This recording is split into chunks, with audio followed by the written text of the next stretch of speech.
We are hearing Bhagavad Gita, chapter 4. I forgot to put that where we finished. We heard this, O Arjuna, whoever realizes the transcendental birth and deeds of mine truly and really does not take rebirth after death and attains me. This we already read. Yes, and also this one, absolved from passion, fear and anger, steadfastly attached to and having taken absolute shelter in me, many a person, purified by the penance and the cultivation of transcendental knowledge, has attained my divine love.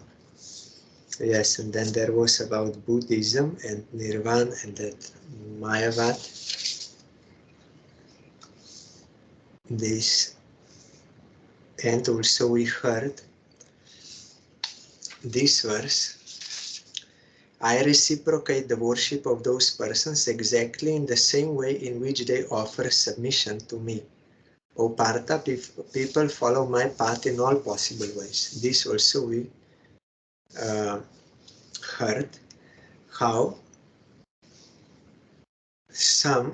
those who are pure devotees, they are engaged in the worship of Satchidananda Vigraha of Krishna, and impersonalists, they are meditating or worshipping that impersonal Brahman.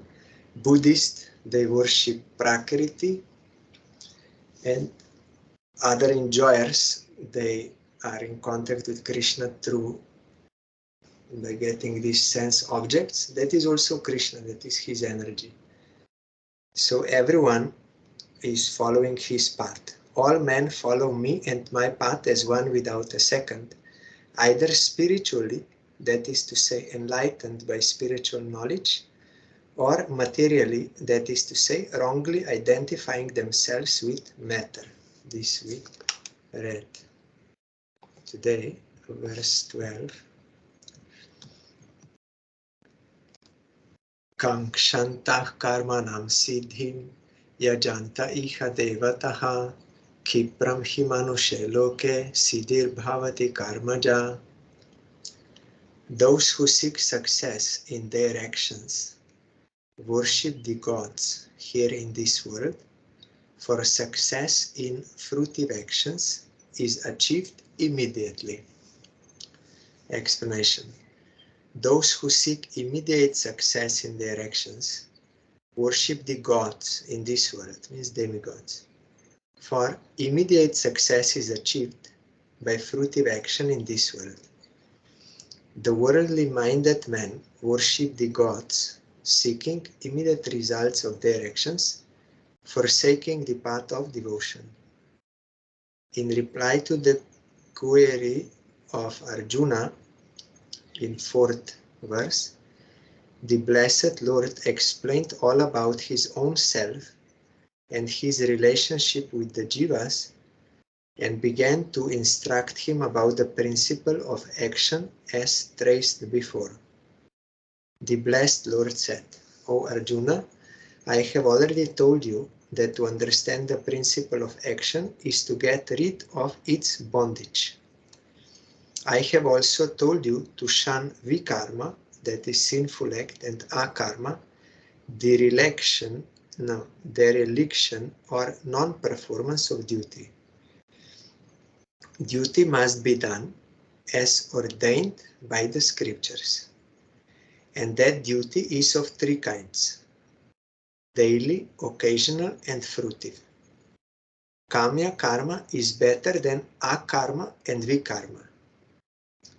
Kamya karma means you are doing Vedic, some ritual, some duty for getting some fruit for enjoyment.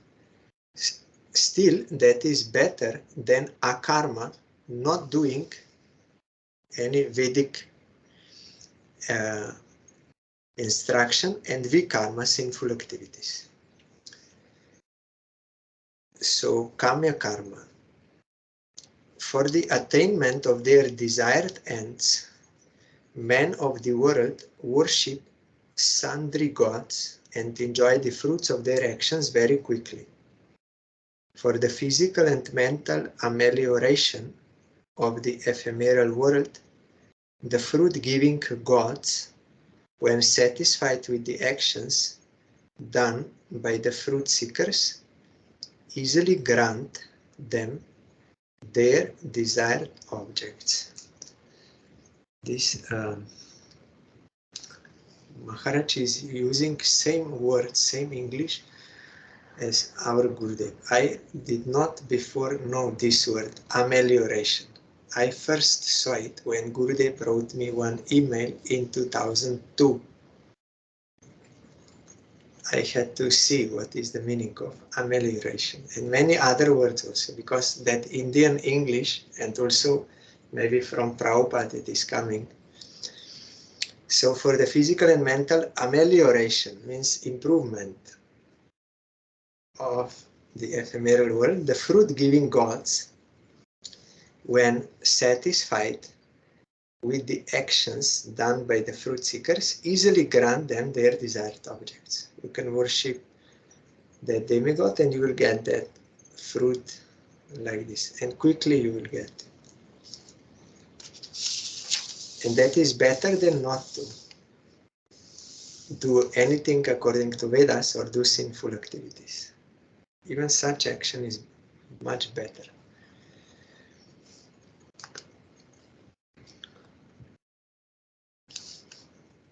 Chaturvarnya maya shrishtam guna karma vibhagashaha tasya kartaram apimam vidya karta akartaram avyayam. The system of fourfold castes is introduced by me according to qualification and action. Though I am the author of that system, know me who am unchangeable to be not the direct agent. Explanation. In order to adjust the social order of this world to my divine purpose, I have introduced the system of the fourfold castes based on quality and action. Know me to be the author of that system, but at the same time know me to be akarta, not the direct agent, means doer, not direct doer, and avyaya, unchangeable. Though I have introduced the system of the fourfold varnas, I am not directly concerned with this system of karma marga, which is devoid of pure devotion. Hence, my maya, being the material cause, is the direct agent concerned in this system. The abuse of free will by the fallen souls and their forgetfulness of their real self and of me are responsible for the introduction of this system through the agency of my Mayic potency. In fact, I am the Lord of my Chit potency, internal all-controlling energy. I remain unchanged, unbounded by and unconcerned with the introduction of karma mark, that is to say, varna ashram dharma. When jivas become averse to Krishna, then they are enveloped by maya, triguna, and according to their conditioning, either in satya guna or this, then they are divided into these four varnas and 4 stages of life, 4 ashramas, and this is changing. One may improve, and also he will go from one ashram to the next like this, and then after that next life he may be Brahmin, in this life he was Kshatriya, and like this. So this is changeable, and directly Maya is concerned with this. Maya is giving all these facilities and everything. Krishna is beyond this Maic world. He's doing his lila in transcendental realm with his internal potency, and he's not changed by any change in this world. He's beyond. That is his lila. He's not bound by this material world or changed, and also unconcerned. He's concerned with his own lila. Like Gurudev gave that example. One mother had two children. One was little elder, one was younger. And she went to cook in the kitchen. Then suddenly the younger one started to cry, "Mother, mother." But she thought, if I will now attend to him, then it will not be possible for me to cook. So she said to the elder child, "You go to shop and buy that toy, which is making jingling sound, and bring." So he brought, and she gave that to that child, and that child was playing with that toy. And because he was playing with that toy, he was not calling mother, he was absorbed in that. So she could cook peacefully. But after some time, he again called. But again, after that, he again started to play when she did not reply anything. And like that many times. But when he became very hungry and he did not want to that toy anymore, and really from the core of heart, he was crying and calling mother, then mother felt, oh, now I have to go. And then she came to him and she attended him. But before that, when he was engaged with that toy, she did not reply and she could peacefully cook. So Gurudev explained in the same way, Krishna is doing his lila in transcendental realm with his personal associate. He's not concerned with fallen souls because he already gave us toys of wife, children, car, house, that sport, this, so many toys he gave us to play with. So we don't want Krishna. We are playing with the toys, and Krishna at the same time has no problem. He can peacefully do his lila in transcendental realm. But when one jiva comes to that point of perturbation of heart, when she will say, I don't want anything, I only want you. When we will say this sincerely from the core of heart, that Nadhanam, Najanam, Nasundarim, Kovitang, Bhajagadishakam, oh Krishna, I don't want anything. No money, no worldly relations, no beautiful poetry, name and fame, liberation, nothing I don't want. I don't want anything. I only want you. Then Krishna will immediately come. But before that, he will not reply because we don't want him. And we are being tested also. Like that child, he was calling sometimes in between mother, but mother did not reply. So he did not mind so much. Again, he started to play with the toy. But when he could not anymore and was fully really calling her, then she also felt and came. Like that, Krishna will come to rescue us and will give us his service when really we will want his service, not wanting anything else. So as long as this is not there, we are satisfied by playing with toys in this world. So Krishna is saying, I'm not directly concerned that Maya is doing that thing. I'm doing my thing. And if some jiva wants, then she can come when really she wants.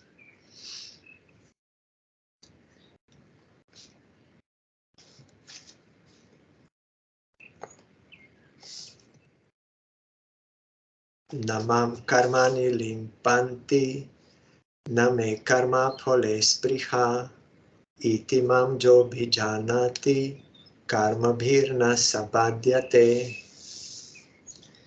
I am not bound by any action of this world, as I am the Supreme Lord, nor do I desire to enjoy any fruit thereof. He who really knows me as such is not bound by any worldly action. Explanation: I am the Supreme Lord, possessed of 6 divine attributes, viz. All majesty, all glory, all might, all beauty, all wisdom, and all freedom. So, the temporary fruits of actions done by the conditioned souls are of no attraction for me. He who knows me to be absolutely free from all mundane relativities is never entangled in the meshes of my Maya qualities and actions, because his only ambition in life is to attain eternal bliss by unalloyed devotion to me. Some, they have no faith in Krishna. They think he's an ordinary human being, maybe something more powerful, more intelligent like this. But they don't understand him in truth, that he's transcendental, eternal. So that is why also their devotion to him is not awakened from their heart. But if one, by the grace of bona fide Guru, hears about Krishna and comes to know about the reality of Krishna, and also that inclination to serve him will automatically come, then such person, and he will understand Krishna is not of this world. He has nothing to do with this world. Then such a person will be liberated. He will not be bound by any worldly actions, because he will do transcendental action, that is unalloyed devotion to Krishna, and by this he will attain eternal bliss.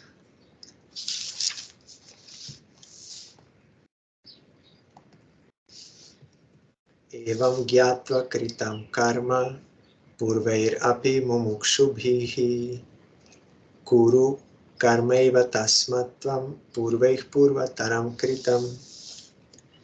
Even the seekers of salvation of yore, knowing this truth, performed desireless actions. So you should follow such time-honored actions as are done by the sages of olden times. Olden times. This is maybe some old English also. Olden times. Explanation: realizing my unconcernedness and detachment from all mundane affairs, the sages of yore, means ancient, like very much before, who were seekers of salvation, gave up the path of fruitive action, that kamya karma, with the desire to enjoy the fruit of action, and performed nishkama karma, dedicating the fruits thereof to me. You also, therefore, should follow the great souls like Janaka and others of olden times and perform Nishkama Karma Yoga. Like yesterday we heard Rai Ramananda. First he said one has to do karma, means actions sanctioned by the Vedas, ordained by the Vedas. Then higher than this is karmarpan, when you offer those actions and fruits of actions to Supreme Lord. That is Nishkama Karma. And by this Nishkama Karma, one can purify his heart, and Gyan will appear in his heart. He will realize transcendental knowledge. Then he can give up karma tyak. He will give up these duties, because he has no more that ego. I am Kshatriya, Brahman, or like this. No. He is beyond material energy. That he realizes. So he can give up that and cultivate Gyan. And higher than that is Jnana Mishra Bhakti, and then pure Bhakti is Jnana Shunya Bhakti, when only transcendental pure devotion to Krishna for his satisfaction, without any this impersonal or for liberation like this. It is not there. Only pure relation with Krishna and for his satisfaction. So Janak and others, there are two Janaks we heard. One is father of Sita, another was one saintly king. So I don't know which one is referred to here, but he did this Nishkama Karma to desireless actions.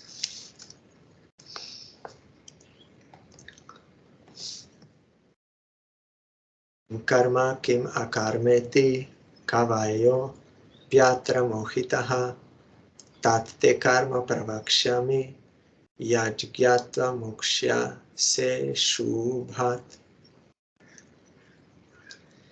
Even the wise find it perplexing to determine what is karma and what is akarma. I shall now tell you about karma, knowing the secret of which you will be able to liberate yourself from the bondage of karma.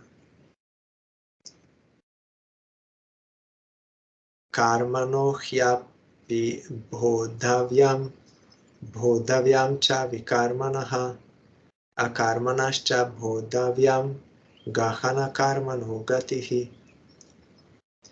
It is necessary to understand the distinctive characteristics of action, sinful action, and inaction. For mysterious are the ways of actions. Explanation. It is essentially necessary to understand the distinctive characteristics of karma, vikarma, and akarma. Inscrutable and mysterious are the ways of karma. Performance of ordained duties is karma. Nishkama Karma Yoga is superior to this Karma Yoga. So one is karma, another is Nishkama Karma. This is superior. Performance of forbidden or unlawful acts is vikarma. Misery and sorrow are sequel to this vikarma, that is consequence. Dereliction or omission of ordained duties is akarma.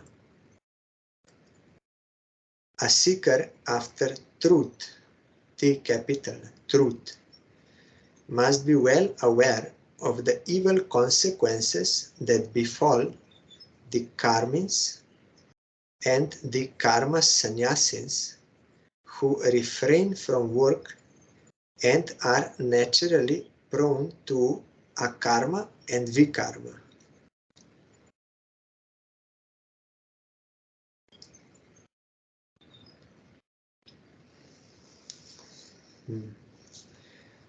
A seeker after truth must be well aware of the evil consequences that befall the karmins and the karma sannyasis who refrain from work and are naturally prone to akarma and vikarma. There will be bad result, consequence.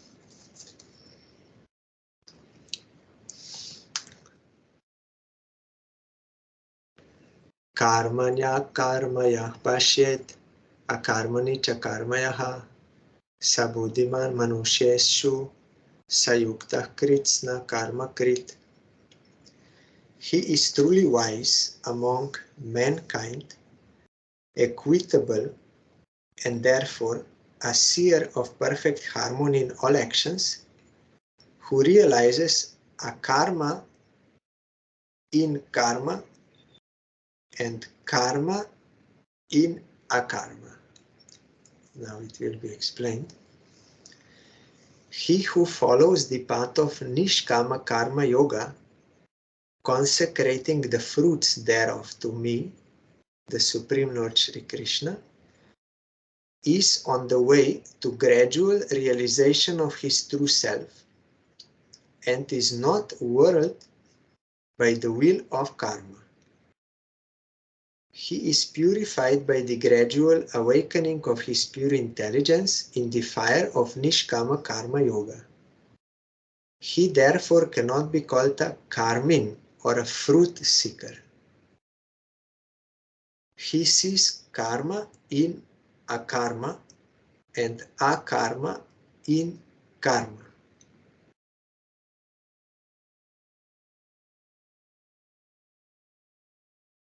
To him, karma and akarma are alike.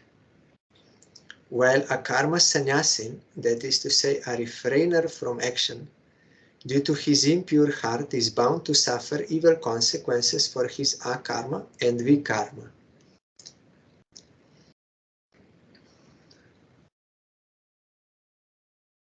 So one who does Nishkama Karma Yoga, he is not a karmin, means one who desires fruits of his actions.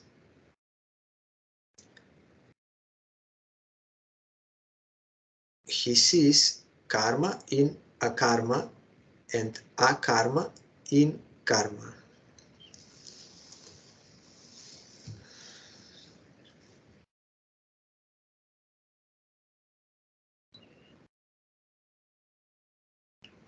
To him, karma and akarma are alike, means to try to enjoy the fruits of actions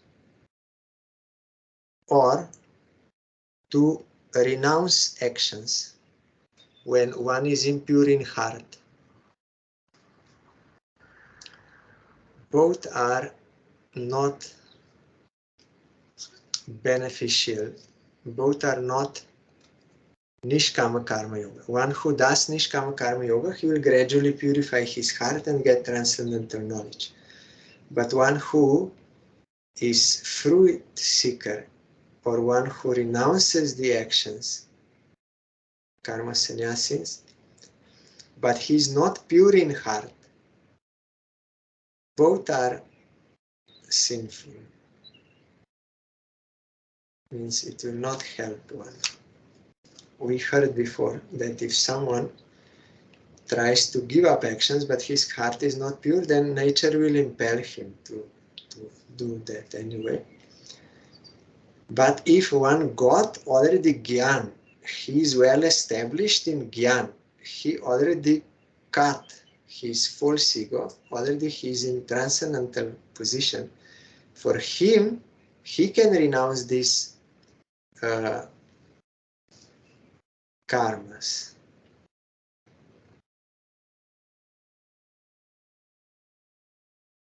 Because he has no ego, no Brahmin, I'm not Brahmin, Kshatriya, Vaishya, Shudra, Ashrami, no. Already he is beyond that. So there is no need for him to do those actions. That is meant for those who are misidentifying like that.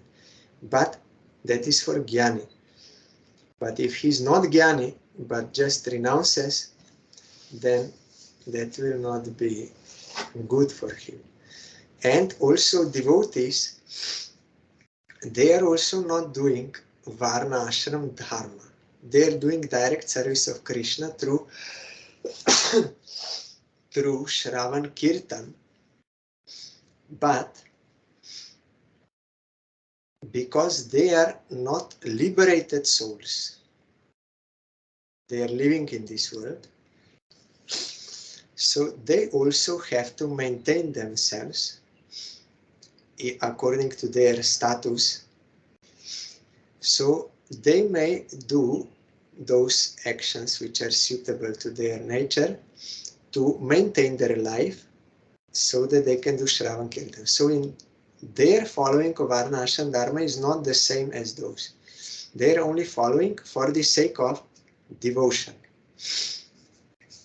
For the sake of devotion they are doing. So this also becomes one kind of devotion to Krishna. It is not Varnashram because it is not with that ego. I am Brahmin, I am this. No. I am eternal servant of Krishna and I have to serve Krishna, so I have to earn and maintain for the service of Krishna.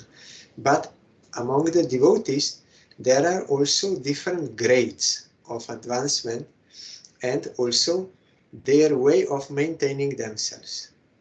Householders, they will earn money by earning money. They will maintain themselves. But those who are ascetics, they can maintain their life by begging because their needs are already so much reduced. And those who are like householders like this, they will have some natural appreciation and respect for those who are advanced in spiritual progress. So naturally they will give them something to support them. So begging, not all will give, but some, those who are good people. So from them, they are begging or collecting for the service of Krishna. But like Madhavendra Puri, he's on such platform, he will not even beg. Automatically Krishna will send through someone, or personally he may come. Krishna came personally also to give him milk and that kheer like this. He's maintaining his life in this way because he's on that platform. Or Rupa Sanatan, they were also begging from Brajavasis. Or Raghunath Das Goswami like this. So, but if someone is not on that platform, like here, we hear, if someone is not Jnani, but he gives up karma, then that will not be beneficial for him. Like that, if I try to imitate that I'm like Madhavendra Puri, I will whole day I will chant and Krishna will bring me something to eat. But I'm not on his platform actually. So such imitation or such thing, that will also be detrimental for my bhajan. Because that is excuse only. But some, they go to another also detrimental. They will spend whole day and maybe even night for earning money all the time. No time to think of Krishna, no time to chant his name, no time to do sandhya, no time. Only working, working, working all the time. That is also detrimental. So one has to be balanced under the guidance of Guru, how one should maintain his life according to his present situation and capacity, and how much. Not too much and not too less. It is there in Bhakti Rasamrita Sindhu. One should not accept too much material things or too less. Too less will also be wrong because he will be disturbed. He is not realized soul. If he will not have anything to eat and no heating during winter like this, then he will be so much disturbed. He is not liberated soul. So he will be disturbed. So accepting too less material is also not beneficial for bhajan on his level. So with the help of Guru, one has to see whether he belongs to household ashram or he belongs to ascetic ashram, or like Paramahansa ashram, or how he should do what he should do, and also Shravan Kirtan and all this should have. Otherwise, our mind may cheat us. No, I will not do anything. I will just chant. Or something I have to. If I will not have so much, then how I will chant? And then they are doing only this and no time for chanting. Because he's thinking, if I will not have that much of all these things, I cannot chant before that. But that never ends, that how much you need or how much you want, and no time for chanting. That is also detriment. That is mind. Mind is cheating us. But the Guru will help us to find our way, how we should do bhajan in this world according to our present capacity. And that is changing also. Like Raghunath Das Goswami, we see in his life, Mahaprabhu told him, you go to your home and do bhajan in this way. Then when he performed bhajan in that way, then his qualification increased. Then he could come to Mahaprabhu, and there he was doing bhajan and eating in certain way. And then when that was accomplished, he improved, then he went to further stage, and also in his bhajan, Mahaprabhu told him, now you can do this internal seven like this. So it is progressive. It is not static, like for whole life, same thing. According to your progress, Guru will adjust your maintenance and also your bhajan. First he will say you will have to have program only, at least you will have to have program at least once in a week. Then he will say gradually you should have 2 times. And like this, then daily, then 2 times. Then when it was 2 times, then I said to Gurudev 2 times. He was asking, how are your programs? Then I said 2 times. Then Gurudev said, but that is okay.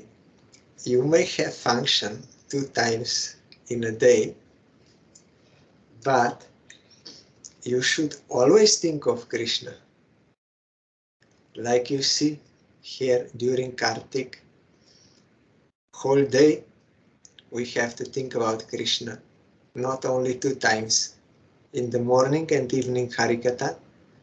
No, all the time you have to remember Krishna.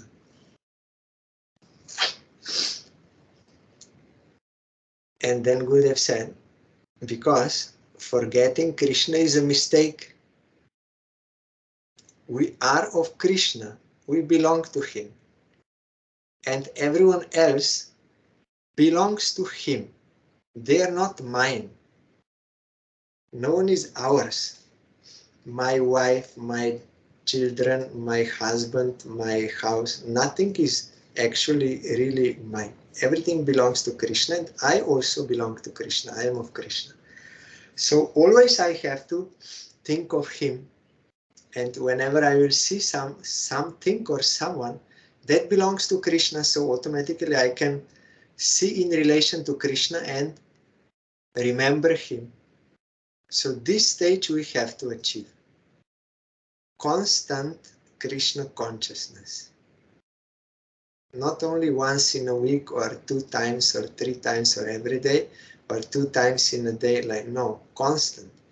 Because we are of Krishna, we belong to him all the time. He is eternal, I am eternal, our relation is eternal, I am of Krishna, so constant service to him is necessary. And it is natural for one who realized that.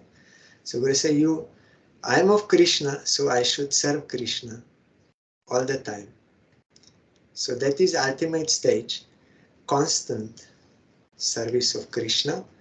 And Guru said, we hear this, you hear this lila, it is going on whole day, morning, early, end of night, then morning, then forenoon, noon, afternoon, evening, then dusk, night, all the time lila, so all the time service is there for Krishna.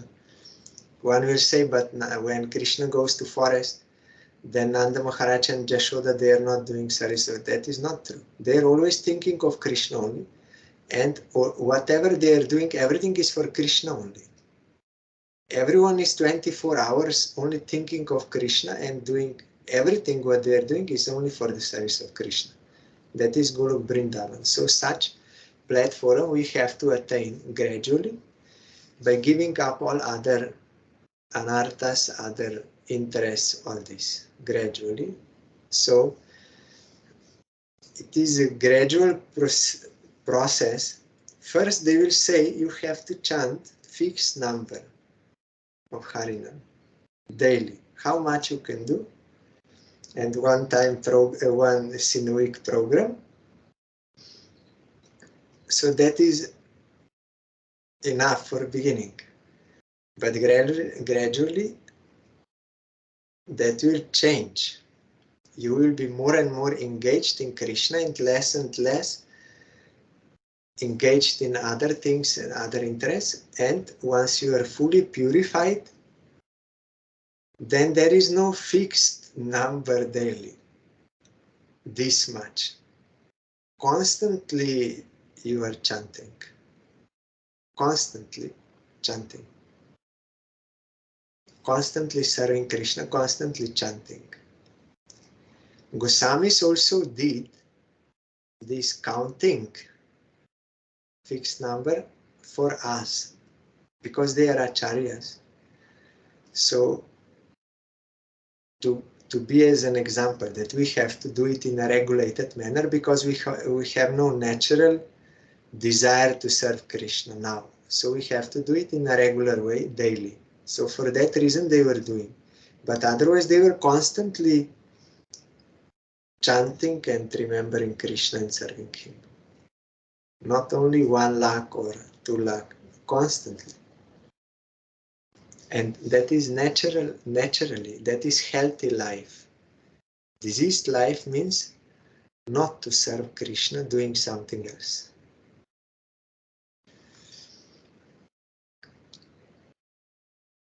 So, one who does not have pure heart, he's not a jnani, he should not give up these actions. That will not be good.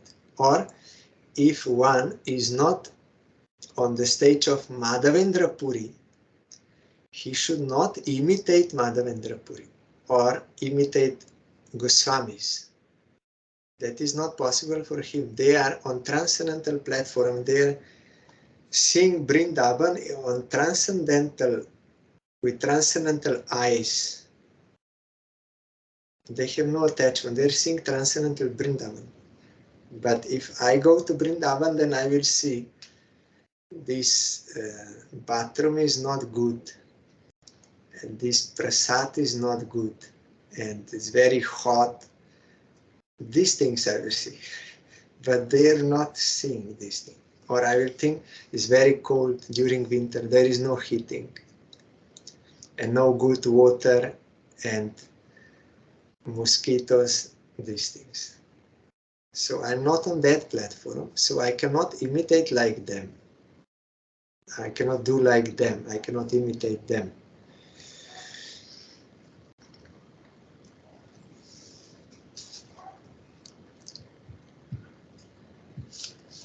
Yasya sarve samarambha kama sankalpa varjitaha Gyanagni-dagda karmanam tam ahuh panditam buddha. The wise call him a pandit whose desire for fruitive action has been burnt by the fire of spiritual knowledge, and all whose actions are void of any hankering for enjoyment. He is a pandit. Explanation. He who strictly follows consecrated Nishkama Karma Yoga is by wise men called a Pandit. That is to say, an adept who has mastered bondage and liberation. Because whatever he has done, whether karma, akarma, or vikarma, has been sublimated by the fire of spiritual knowledge resulting from Nishkama Karma Yoga.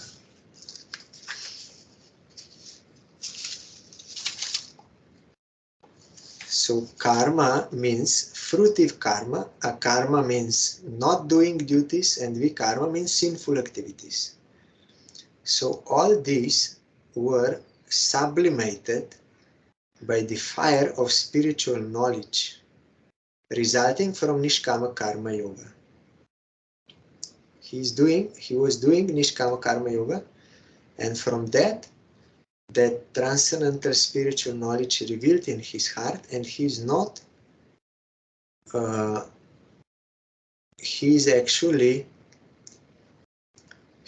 mastered bondage and liberation, because now he's liberated, so he's not misidentifying with the matter. So he can give up that all karma, akarma, vikarma, everything. And even Nishkama Karma Yoga, he will also give up once he is well established in Gyan. Because already by this Nishkama Karma Yoga, he accomplished that and got Gyan. Once he got Gyan, then Karma Tyak can come also. So he's liberated.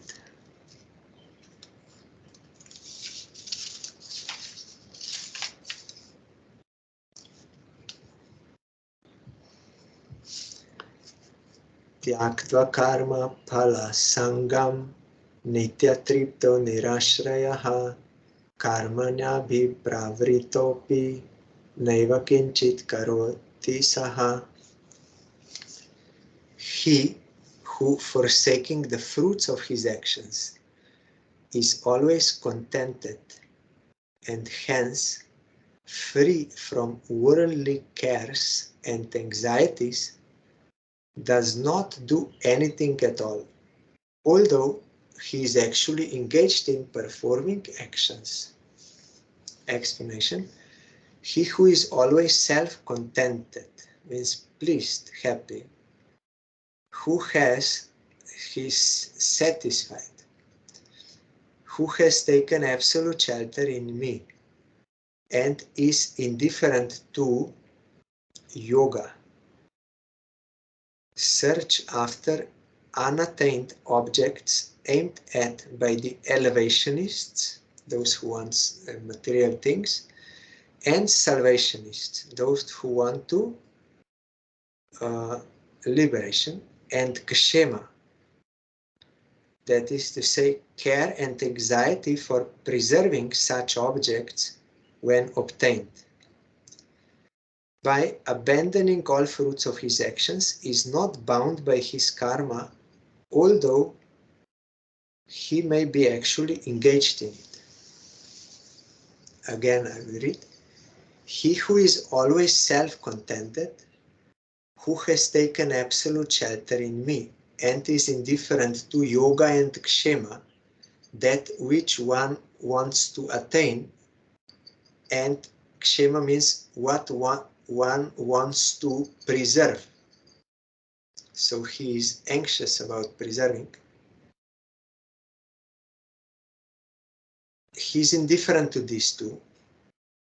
By abandoning all fruits of his actions, is not bound by his karma, although he may be actually engaged in it. So he is doing karma, outwardly we see he is doing that, but he is not bound, because he is already free from these desires. For what? For attainment and for preservation. He is free from this. So such, they may abandon fully these all actions, or they may do it, but that will not bind them. Like someone who is on Raga platform, he will serve Krishna from his heart, he will satisfy him. But outwardly, he may do also by the rules and regulations, or may not do. It is no difference from him.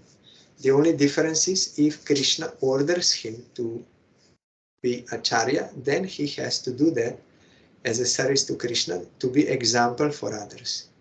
But even though he does that Vaidhi, he's still Raga devotee. He's not bound by that Vaidhi.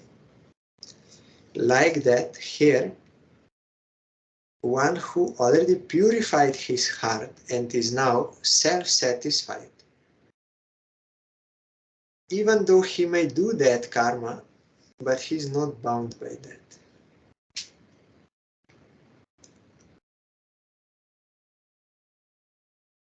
Because abandoning all fruits of his actions, so he's not bound.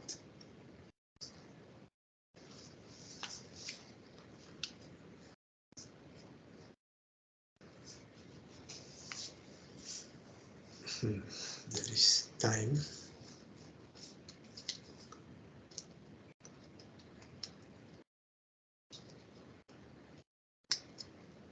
This verse I will read, 21. Nirashirjata chitatma tyakta sarva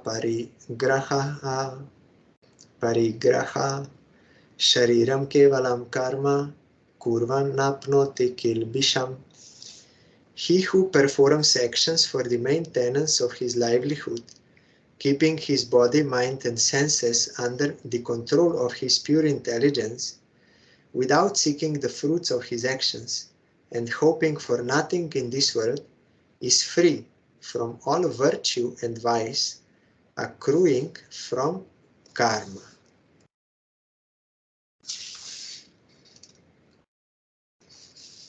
Then next verse, then there is no, because there is no,